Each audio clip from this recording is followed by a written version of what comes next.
Take our lead. Let's help you make your mark. Our goal is your satisfaction. Let us show you the way. If it's not windy outside and it is moderately snowing straight down, you can shovel the snow.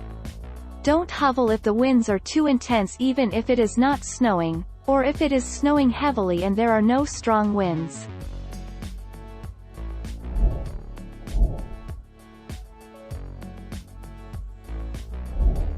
Take our lead. Let's help you make your mark.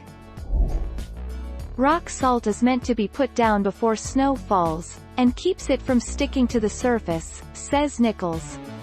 If you salt and then get snow on top, it can turn to mush underneath and then it gets hard to shovel. The type of snow expected, powdery, wet, icy, can also impact the best type of salt and timing of use.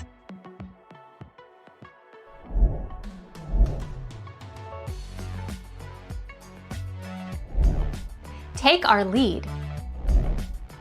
If you don't shovel your driveway after the first dusting of snow of the year, you probably won't experience any problems parking your car or walking up to your home.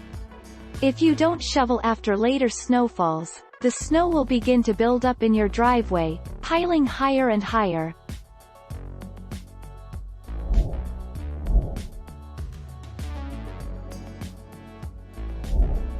Take our lead.